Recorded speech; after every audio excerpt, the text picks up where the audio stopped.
Absolutely everybody in this hall was absolutely appalled and outraged when the revelations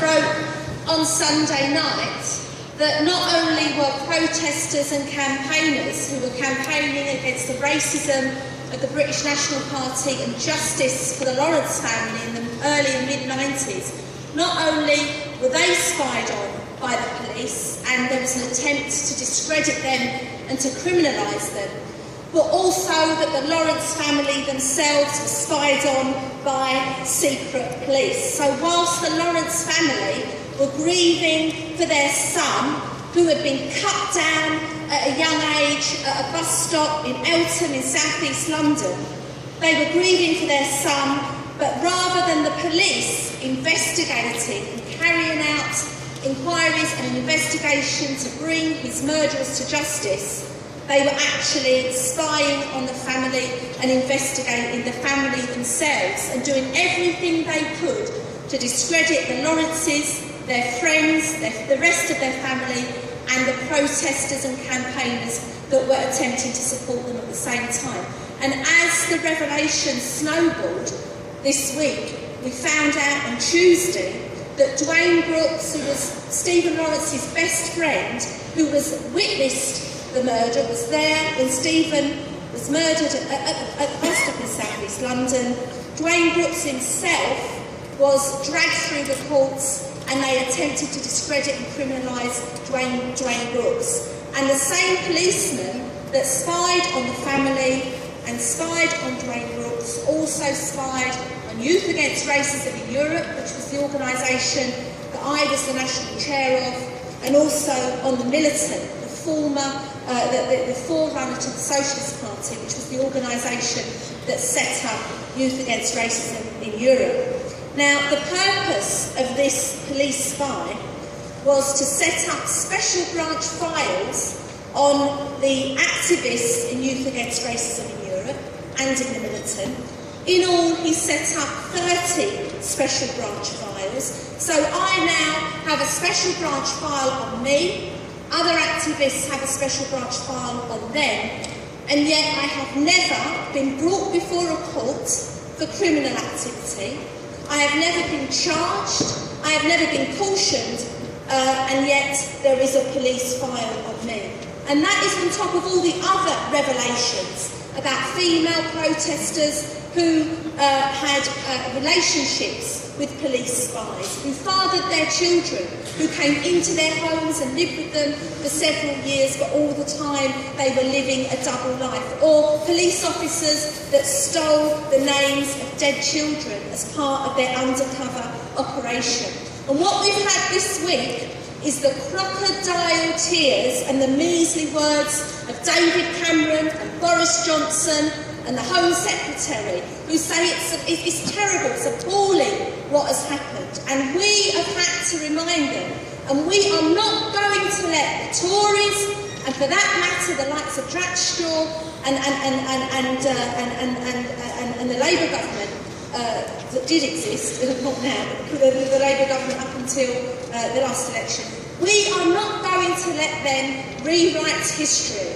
Because we set up the campaign, the YRE, the Militant and other activists and campaigners in South East London. We set up the campaign in 1987 to close the British National Party headquarters, and we petitioned and we lobbied Bexley Tory Council and the police to use their powers to close down the BNP headquarters. We warned that if they were allowed to be active in our community, it would lead to racist attacks and could lead to racist murders.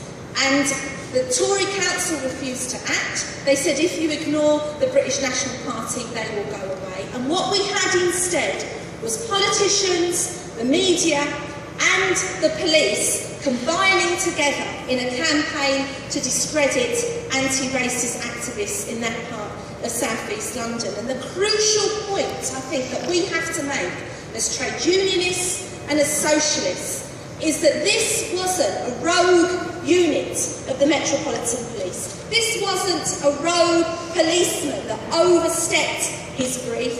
This was policy. This was policy to criminalise protests and to discredit mass democratic anti-racist organisations which existed in the early and the mid-90s. And the other thing we have to put on record is actually, despite everything that this policeman who spied on us and his friends, because there's 5 others that we don't know about, that actually he wasn't successful in what he attempted to do. We were successful. He wasn't able to wreck our movement.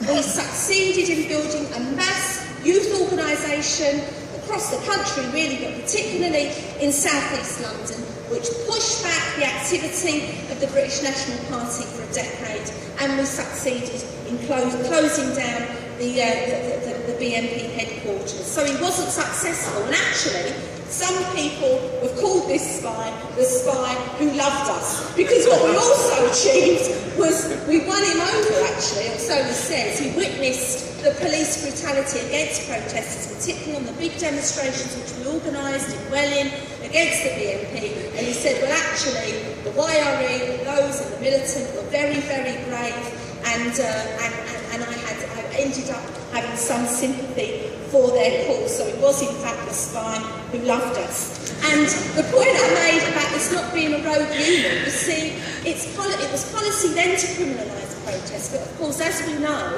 that process is still continuing. And the kettling and the vicious police brutality of student protesters over recent years shows that it was policy to criminalise protests. Now, what is it that we're calling for? There's been lots and lots of discussion this week about the sort of inquiry that we should have. And there are currently 16 inquiries into police brutality, police spying on protesters. There are 16 inquiries. The 2 main inquiries, one is the police investigating the police, and the other inquiry is being held in secret courts. And we, as trade unionists, as activists, we have to demand quite clearly, and we have to campaign for this, we want a fully open, democratic inquiry which involves all of those people that have been spied upon, all of those people that have suffered police brutality on protests. We want the Lawrence family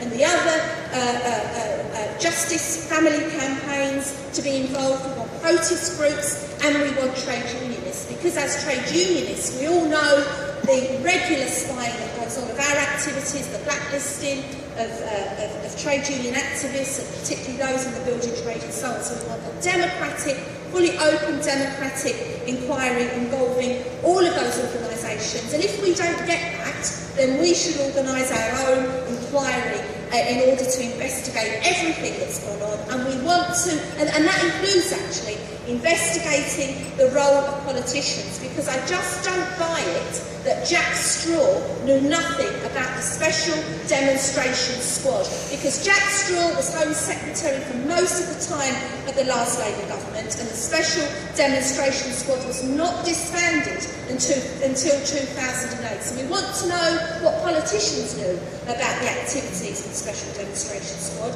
We want to know about where the orders came from. We want to know about the role of Sir Paul Condon and the rest of them in terms of their involvement in giving the orders for these spies to go in, spy on protesters, but also to spy on the Lawrence family and their friends and supporters. And just to finish, comrades, because I've been told I've got to stop speaking now, but this is about an assault on our democratic rights, and the right to organise, the right to belong to a trade union, the right to protest, the right to speak freely about the ideas that you believe in were hard-won rights. And on the way to this meeting this morning, we drove past Canning Town Hall, where the early trade unionists who were campaigning at the beginning of the last century for the right to organise, where they met and organised, and there's a plaque that talks about the right to organise, the right to free speech, and the right to assembly.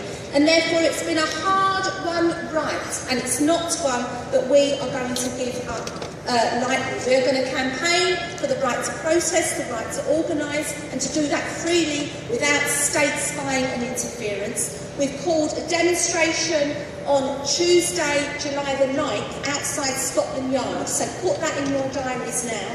We want to unite all those that have been victims of this type of police harassment to come onto that protest, to start campaigning for openness and the sort of public democratic inquiry that we want. And we're going to be organising lots of protests over the next few months. Protests against austerity and cuts. We'll be organising our own taxing squares, our own mass civil disobedience against the federal tax. And we want to know that we'll be able to do that free from state interference and free from spying. And all of our campaigning over the next few months has to go hand in hand with the struggle to defend the right to protest and the right to organise.